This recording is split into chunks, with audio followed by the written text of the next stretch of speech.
Top quality और consistent performance के लिए सिर्फ सिल्वर पंप नाम याद रखना। तो रूस के 5 सैन्य बेस पर बड़ी तबाही मचाई है यूक्रेन ने और रूसी हमले में यूक्रेनी हाइमार्स के तबाह होने की खबर सामने आ रही है। सूमी में स्कंदर मिसाइल से रूसी अटैक की ये तस्वीरें अब देखिए।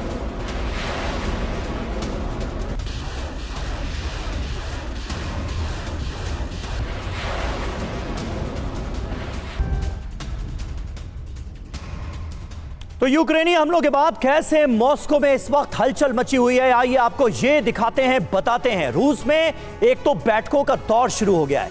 हमलों से पुतिन जाहिर है बेहद नाराज हैं, बहुत गुस्से में। कमांडर्स को जरूरी निर्देश दे दिए गए हैं। पलटवार की रणनीति पर विचार किया जा रहा है। यूक्रेन पर आने वाले वक्त में चौंकाने वाले हमले संभव है।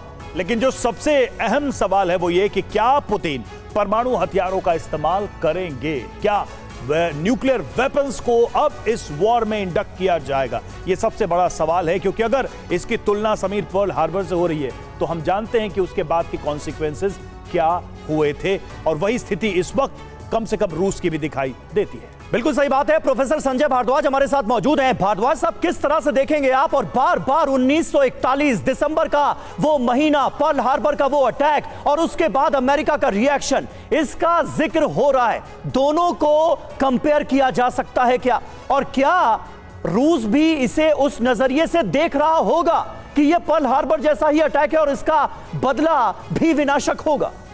देखिए, ये बात साफ है कि जो अटैक हुआ है बहुत बड़ा अटैक हुआ है। पर्ल हार्बर से आप कंपेयर कर सकते हैं, 5 मिलिट्री बेस पे अटैक हुआ है। लेकिन ये बात मान के चलिए कि जो रशिया है न्यूक्लियर रेस्टेंट उस एक्सटेंट तक रखेगा जब तक रशिया का एग्जिस्टेंशियल खतरा ख़त्म हो जाएगा कि एग्जिस्टेंस पे आ गया तो निश्चित रूप से न्यूक्लियर बम का वो इस्तेमाल करेगा।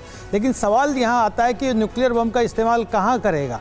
वो मुझे नहीं लगता यूक्रेन पे करेगा, क्योंकि ये जो स्लोविक रीजन है ये इसके अपने लोग हैं, ये फॉर्मर यूएसएसआर के पार्ट थे। ये सीधा अगर न्यूक्लियर वॉरफेयर होता है तो यूरोप पे करेगा, और यूरोप में पहला टारगेट होगा यूके, क्योंकि वही एक पिवोटल स्टेट है अमेरिका का जो वहाँ सारा ऑपरेट कर रहा है, मैनेज कर रहा है और जेलेंस्की को आगे प्रमोट कर रहा है ये काम करने के लिए। अभी मुझे लगता है कि ये बड़ा अटैक किया है तो अमेरिका और जो यूरोपियन कंट्रीज दबावकारी नीतियां कर रहे हैं, सारे इकोनॉमिक सैंक्शंस लगा दिए, मिलिट्रीली इतना बड़ा ऑपरेशन किया है, तो ये भी डेमोन्स्ट्रेट कर दिया कि देखिए कि पावर और मिलिट्रीली आप ये और आगे नहीं बढ़ सकते हैं। और जो तीसरी बात चल रही है इस्तांबुल में, जो नेगोशिएशन की बात चल रही है, वहाँ भी कोशिश की जा रही है कि पुतिन को एक नेगोशिएशन के टेबल पे लाके एक तरीके से कंसेंसस डेवलप किया जाए, सीज फायर क्रिएट किया जाए। तो मुझे लगता है ये जो हमला हुआ है बड़ा, ये यूरोप की तरफ से एक मिलिट्री डेमोन्स्ट्रेशन है, लेकिन पुतिन इस बात पे नहीं रुकेगा। पुतिन जो भी पुतिन पे हमला हुआ है, ये मिलिट्री हुआ है, मुझे लगता है रिटेलिएट करेगा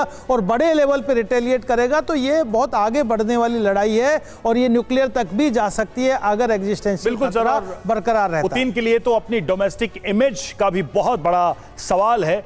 अंतर्राष्ट्रीय स्तर पर जो है वो स्थितियां तो हैं ही,